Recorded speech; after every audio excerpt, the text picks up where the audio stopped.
I'll just run through where my interests come from, because sometimes when you talk about fracking and you mention human rights, the first question people have is, well, what's it got to do with human rights? Well, if you understand human rights properly, and you think back to the origins of human rights, which was predominantly about protecting vulnerable populations in the face of excesses of political power, okay, post-Second World War, etc. Times have changed, things have moved on, and now a lot of UN discussions in the human rights field are linking environmental degradation, environmental factors with human rights abuses. And the idea basically about human rights is about providing a minimally good life for all, okay? A minimally good life obviously can be affected by all sorts of things that Julie's mentioned and that we know are associated with things like fracking. Now the UN, slow body to political body, takes a while to get going. It's now looking at human rights and things like fracking in extractive industries as perhaps one of the most important areas to examine from a human rights perspective in the modern world. Principally because as extractive industries have expanded throughout the globe, we're now realising that resources are running out. And because resources are running out, we're starting to do the more risky stuff, okay? Now, my work on this and the work of colleagues we have from the US and Canada can be found on this website. It's called extremeenergy.org, okay? So have a look under the research tab. Extreme energy, what is that? Well, it's a term coined by Professor Michael Clare from the US to describe unconventional energy. Okay? Extreme in a number of ways. It's more risky. It has very poor energy return on energy invested figures. In other words, it takes more to put in to get less out. Hence, Kat's points about global emissions, for example. We have more than enough conventional resources, okay, which have far greater efficiency ratings than the unconventional. We don't need to be doing this. Now, obviously, in the UN discussions, the UN Environmental Programme, for example, highlighted this point in a global alert on fracking. Fracking is now becoming a human rights issue par excellence because not only does it touch the environmental side, but you can also see the civil and political dimensions coming in too, with the arrests of peaceful protesters and such, and also the access to information and due process. Now, I gave some evidence to the Lancashire inquiries, the planning applications up there, about the human rights dimensions. It was fascinating to see a whole range of areas in which there's an assumption in favour of development and industry, at the expense of what are effectively local population rights to access of information and adequate information. And the important thing for me as a human rights scholar is the lack of evidence-based argument in this. So when you do something like a human rights impact assessment, what you look for is human rights indicators. In other words, adequate data that pertain to people's ability to lead a minimally good life. And in doing that as a social scientist, you have to read lots of scientific papers. So one of the things that's really struck me is how little evidence-based argument actually informs the so-called public debates.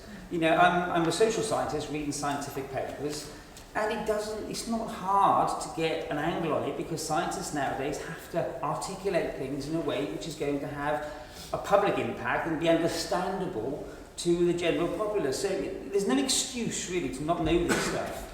But what really struck me with the application process in Lancashire is that people get bombarded with technical information.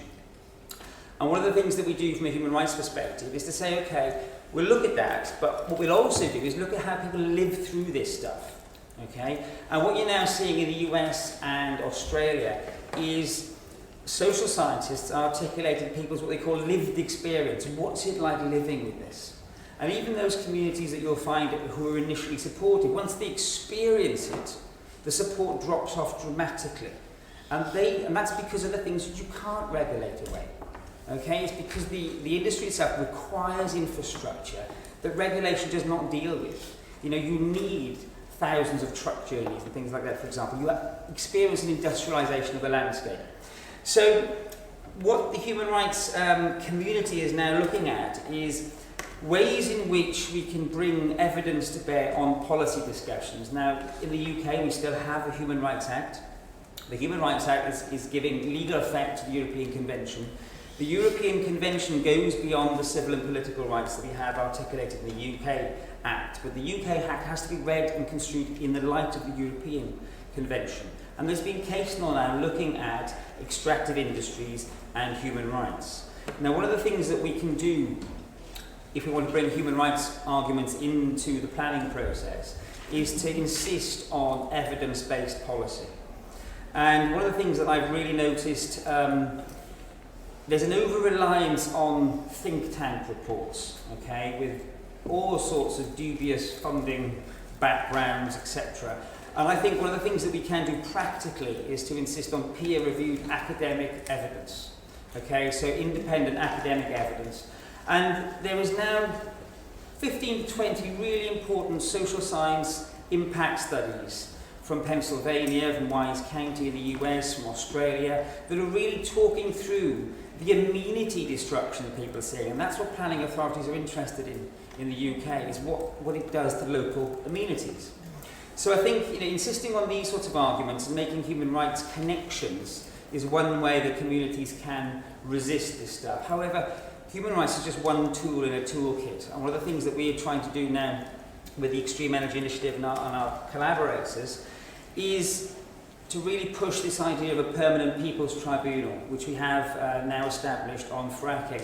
And this is a major coup, because the history of this is one about serious human rights abuses. So we had to apply to the Permanent Peoples Tribunal to have this idea accepted. Now, the background to this is the Bertrand Russell Tribunal, which was looking at the war crimes of Vietnam. And we've had significant tribunals since then on serious human rights violations. So the fact that the tribunal actually considered fracking to be sufficiently serious is a real step in the right direction. So what the Permanent Peoples Tribunal will do is receive witness testimony, okay, expert testimony, and it will test it in a court of law environment. It won't be legally binding as such, but it has the other dimension to it, which is persuasive authority. The findings of this tribunal will be submitted to the Secretary General of the United Nations, to the Human Rights Council, and will have significant naming and shaming potential. Okay, so I'd encourage people to have a look at it. It's the tribunalonfracking.org. Okay, it's only recently been launched. It's in the early stages yet, but we're looking at a March 2017 date for the hearings. They'll be with international lawyers, QCs, etc. And that's one level that I'd like to emphasise, that where the persuasive element of the naming and shaming aspect of human rights comes into it. It's not all about international law and court cases, because that takes time and communities need help right now. So the other dimension to human rights work is the naming and shaming. So the Permanent Peoples Tribunal is an important dimension to that. But also, I think it's really important to mention how local communities can use the language of human rights in press releases, okay, in submissions to planning authorities, because we have a Human Rights Act. And I think even though this government wants to get rid of it, it'll have an incredibly difficult job ahead. And I don't think actually most legal opinion says it's actually possible with the European Convention as it is. Okay? So there's a whole range of things I could talk about practically. Perhaps we'll have some Q&A. But I also am a member of Frack Free Surrey. Okay? Now, this is a decision I've made based on the evidence I've acquired as an academic. You know, I didn't just wake up and think, right, I'm anti-fracking. The weight of evidence it's close to, you know, the weight of evidence there is about anthropogenic climate change, for example, in my mind. You know, you're talking of hundreds of papers about health impacts now. There is no excuse on that level. Okay, I'll finish there.